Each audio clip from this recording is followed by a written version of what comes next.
ഈ ഒരു റെസിപ്പി ശരിക്കും ഞെട്ടിച്ചു കളഞ്ഞു. നല്ല എളുപ്പത്തിൽ ഉണ്ടാക്കിയെടുക്കാനും പറ്റും. ഇതെങ്ങനെയാണ് ഉണ്ടാക്കുന്നതെന്ന് നോക്കിയാലോ. അതിനായിട്ട് ആദ്യം തന്നെ ഒരു ബൗളിലേക്ക് 1/4 കപ്പ് നല്ല ഫൈനായിട്ടുള്ള വറുത്ത അരിപ്പൊടിയാണ് ചേർത്ത് കൊടുത്തിരിക്കുന്നത്. പത്തിരിപ്പൊടി എന്ന് പറഞ്ഞ് വാങ്ങി കിട്ടുന്ന ആ ഒരു പൊടിയാണ്. ഇതിലേക്ക് 1/4 കപ്പ് റവ കൂടെ ചേർത്തിട്ടുണ്ട്. വറക്കാത്ത റവയാണ് ഞാനിവിടെ ഉപയോഗിച്ചിരിക്കുന്നത്. നിങ്ങൾക്ക് വറുത്ത റവ വേണമെങ്കിൽ ഉപയോഗിക്കാവുന്നതാണ്. ഇതിലേക്ക് 2 കപ്പ് വെള്ളം ഒഴിച്ച് നല്ല പോലെ തന്നെ ഒന്ന് മിക്സ് ചെയ്തെടുക്കാം.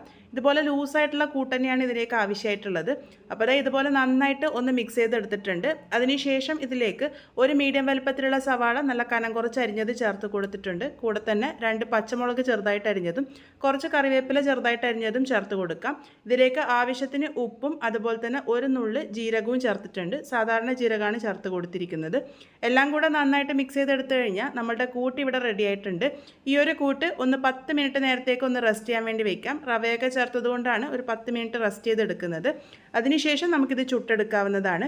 ഞാനിവിടെ ഫ്രൈങ് പാനാണ് ഉപയോഗിച്ചിരിക്കുന്നത്. നിങ്ങൾക്ക് ദോശക്കല്ലിലും ഇത് തയ്യാറാക്കി എടുക്കാവുന്നതാണ്. ഇതുപോലെ കൂട്ടൊന്ന് ഒഴിച്ചു കൊടുക്കാം. ഏകദേശം 1/2 കപ്പോളം കൂട്ട് ഇതുപോലെ ഒഴിച്ചു കൊടുത്തിട്ടുണ്ട്. ഇതുപോലെ കോരി ഒഴിക്കുന്ന പാകത്തിൽ തന്നെയാണ് ഈ ഒരു കൂട്ട് വേണ്ടത്. അതിൻ്റെ മുകൾ ഭാഗം ഒന്ന് ഡ്രൈ ആയിട്ട് വരുമ്പോൾ കുറച്ചൊന്ന് ഓയിൽ സ്പ്രെഡ് ചെയ്ത് കൊടുത്തിട്ടുണ്ട്. നെയ്യ് വേണമെങ്കിലും സ്പ്രെഡ് ചെയ്ത് കൊടുക്കാവുന്നതാണ്.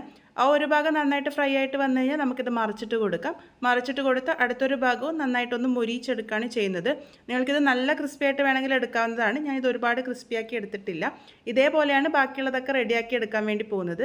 ശരിക്കും വളരെ സിമ്പിളായിട്ട് തയ്യാറാക്കി എടുക്കാൻ വേണ്ടി പറ്റുന്ന നല്ലൊരു ബ്രേക്ക്ഫാസ്റ്റ് റെസിപ്പിയാണ്. നിങ്ങൾ അരി കുതിർക്കാൻ മറന്നു പോയാലും അതുപോലെ തന്നെ ഉഴുന്നൊക്കെ കുതിർക്കാൻ മറന്നാലും തയ്യാറാക്കി എടുക്കാൻ വേണ്ടി പറ്റുന്ന നല്ലൊരു റെസിപ്പിയാണ്. ഇതിന് പ്രത്യേകിച്ച് കറിയുടെ ഒന്നും ആവശ്യമില്ല. ആ ഒരു ഉള്ളിയും പച്ചമുളകൊക്കെ നമ്മൾ ഇതിലേക്ക് ചേർത്തിട്ടുണ്ട്.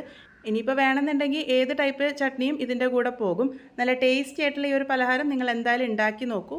ശരിക്കും വളരെ സിമ്പിളല്ലേ ഇത് ഉണ്ടാക്കാനായിട്ട്. എന്തായാലും ട്രൈ ചെയ്ത് നോക്കൂ. ട്രൈ ചെയ്ത് ഫീഡ്ബാക്സ് ഒക്കെ പറയാൻ മറക്കരുത്. ഇതുപോലത്തെ സിമ്പിളായിട്ടുള്ള സ്നാക്സും ബ്രേക്ക്ഫാസ്റ്റ് റെസിപ്പികൾക്കായിട്ട് ഈ ഒരു ചാനൽ ഒന്ന് സബ്സ്ക്രൈബ് ചെയ്ത് സപ്പോർട്ട് ചെയ്യാനും മറന്നു പോകല്ലേ.